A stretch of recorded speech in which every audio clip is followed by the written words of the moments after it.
Apa kabar? Dimas Prasetya. Hadir.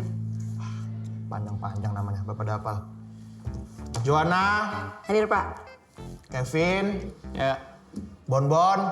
Hadir, Pak. Bapak tuh heran sama angkatan kalian. Angkatan kalian tuh yang minat IPA tuh cuma 4 orang ini.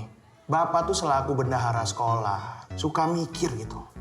Kenapa kalian tuh nggak pindah IPS aja? Jadi kan bisa irit anggaran.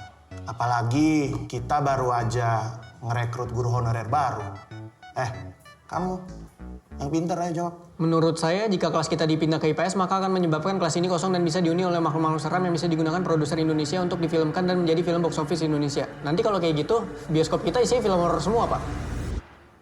Ngomongin film horor sih. Ya enggak lah, Pak. Dari awal kita masuk juga maunya masuk IPA. Ya nggak, teman-teman? Yoi.